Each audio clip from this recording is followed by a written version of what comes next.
ধন্যবাদ।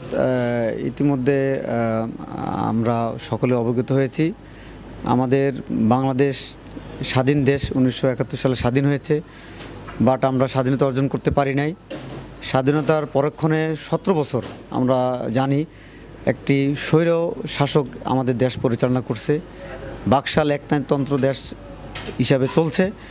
এই স্বৈরাচার মুক্ত হয়েছে 5ই আগস্ট ছাত্র জনতার আন্দোলন সংগ্রামের মধ্য দিয়ে। এই জনতার আন্দোলনের মধ্য দিয়ে স্বাধীনতা অর্জন হওয়ার পরেও আমরা আজকে এখানে প্রোগ্রাম করেছি। বাংলাদেশ সেক্রেটারি জার্নালিস্ট অ্যাসোসিয়েশন, এটা হচ্ছে সচিবালয় কেন্দ্রিক একটি সাংবাদিক অ্যাসোসিয়েশন। আমাদের সব ক্যাটাগরির এখানে আছে, ক্যামেরাম্যান, সাংবাদিক, সম্পাদক, সকলকে নিয়ে আমরা অ্যাসোসিয়েশন একত্রিত হয়ে 23 সালে আমরা ডিসেম্বরে এটা প্রতিষ্ঠা করেছি। হাঁটি হাঁটি পা করে অনেক পরিশ্রমের মধ্য দিয়ে আমরা এগিয়ে যাচ্ছি। তবে স্বৈরাচারের সময় আমরা প্রতিবন্ধকতার ভিতরে পড়েছি। তারা স্বাধীন চেতনা সংবাদপত্রকে ধ্বংস, দেশকে মত স্বাধীনতা ধ্বংস করে তারা আমাদের দেশকে যখন স্বৈরাচারের পক্ষ নিয়েছে, ঠিক আমরা যারা জাতীয়তাবাদকে ভালোবাসি, এই দেশকে ভালোবাসি, তারা আমরা কিন্তু কাজ করার সুযোগ পাই নাই।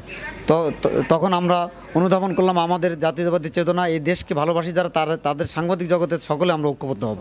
কিন্তু ঐক্যবদ্ধ হতে পেরেছি। আজকের এই প্রোগ্রামের মধ্য দিয়ে আমরা যাত্রা জানান দিতে চাই এবং দেশবাসীকে বলতে চাই, এই দেশ সন্ত্রাসমুক্ত, চাঁদাবাজমুক্ত, দুর্নীতিমুক্ত দেশ আমরা চাই। আমাদের দুর্নীতিমুক্ত দেশ, ডেভেলপমেন্ট, উন্নয়নশীল দেশ করে হলো রাষ্ট্র। এই রাষ্ট্র করে হচ্ছে সচিব, উপদেষ্টা, মন্ত্রণালয় হলো আমাদের দেশটাকে উন্নয়ন করে। এই দেশটাকে উন্নয়ন করে, এটার আমরা যেমন সাংবাদিকতা আমরা এটা তুলে ধরি, উন্নয়নের সফলতা। তখন তারা উন্নয়নের জন্য বাধাবিঘ্ন করে, দুর্নীতি কাজ করে, তখন আমরা সাংবাদিকতার মাধ্যমে এটা আমরা সাদাকে সাদা, কালোকে কালো বলাটাই আমাদের উত্তম। সেই লক্ষ্যকে সামনে নিয়ে আমরা বাংলাদেশ সেক্রেটারি জার্নালিস্ট অ্যাসোসিয়েশন যাত্রা শুরু করেছি। আপনাদের দোয়া এবং সহযোগিতা দেশবাসীর কারণে আমরা প্রত্যাশা করি, আমরা আগামী দিনে দেশকে কিছু দিতে চাই। সকলে মিলে দেশটাকে ভালোবাসি, সকলে মিলে আমরা দেশটাকে স্বাধীনতা রক্ষার জন্য আমরা কাজ করে যাব।